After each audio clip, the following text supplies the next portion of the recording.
everyone, and welcome back to Peri-Meno-Pause, your safe, sacred space to talk about everything that happens in a woman's body, mind, and soul during midlife.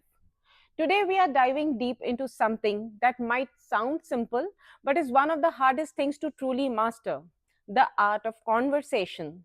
Not the kind of conversation where we trade words, but the kind that reconnects hearts. Because midlife isn't just about hormonal fluctuation or hot flashes, it's also about emotional recalibration. How we listen, how we express, and how we reconnect with our loved ones and ourselves. Let me begin with my story. My husband is an administrative officer, often posted away from home. So initially, whenever he used to visit, I wanted to talk, but whenever I tried, I was given solutions. It was only later that I realized that men are designed by nature to find solutions. So I took it upon myself to stop blaming him and start appreciating him. And I noticed that things began to change. He started listening more. I know many of you will see yourself in these words. This isn't so uncommon. We women, we crave for emotional presence, not just problem solving. We want someone to listen to us, not fix, to hold space, not to hand us with advice. And in midlife, when our bodies and our identities are already changing, the lack of this kind of conversation can feel like a quiet loneliness, even in a room full of people. But here's what I want you to know: that gap, that silence, this is not permanent. It's an invitation. It's your soul's way of saying it's time to relearn how to talk and how to listen.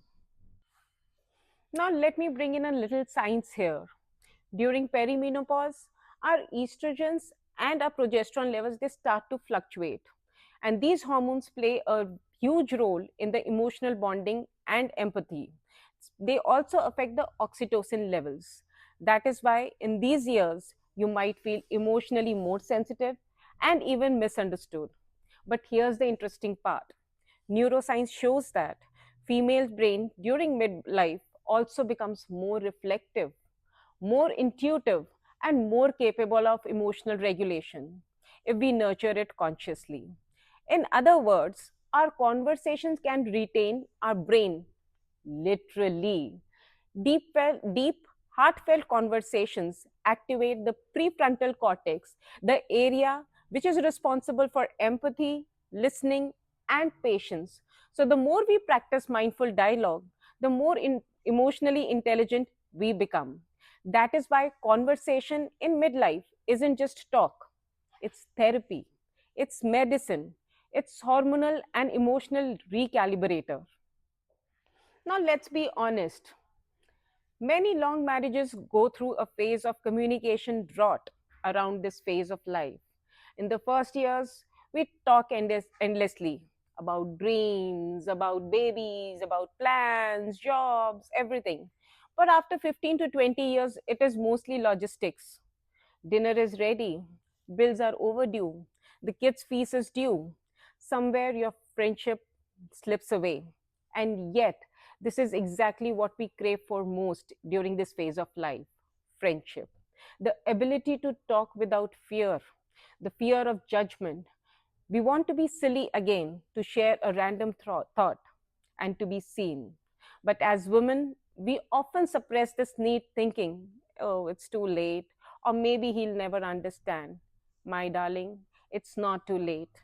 It's time to change the language of your connection. So here's what I've learned working with hundreds of women in their 40s and 50s. Most emotional disconnects are not because of lack of love, they're because of lack of emotional language.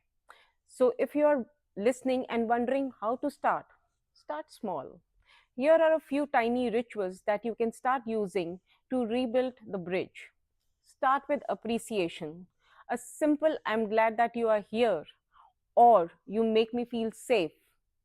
Replace correction with curiosity. Instead of saying, "You never listen to me," try, "Can we talk about something?" I want to be seen, or I want to be heard. You can also use touch, physical touch. Even a pat on the hand or a small hug releases oxytocin, which is a bonding hormone. Then sharing stories, not complaints. Talk about what shaped you this week, what inspired you, or even what hurt you gently. Because you are not trying to win a conversation, you are trying to weave a connection. Then here's the part that we often forget. The most important conversation that you'll ever have in midlife is the one that you have with yourself. Ask yourself, what do I truly need right now? What part of me wants to be heard? When was the last time I listened to my own body, my own heart? Because when you talk to yourself, kindness and respect, your outer conversations automatically soften.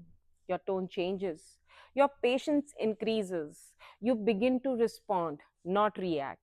This is not just emotional intelligence, this is spiritual maturity. So, today I want you to try a small experiment. Over the next 24 hours, have one conversation that feels real. It could be with your partner, your child, your friend, or with yourself in the mirror. Don't talk to solve a problem, talk to connect. Listen to understand. Remember, midlife isn't your end for your connection era. Is the beginning of the authentic communication. When you stop performing and start expressing, that's when love returns home. If today's episode resonated with you, please share it with another woman who's navigating the same tides of change. And if you'd like to go deeper, join the Redefined Circle, our safe, nurturing community for women walking through perimenopause with wisdom, humor, and sisterhood. It's a space where we share our stories without fear, learn from one another, and grow into the next chapter with love and grace. So until the next time, I am Dr. Sulbha Arya. Keep talking, keep connecting, and keep redefining. Thank you.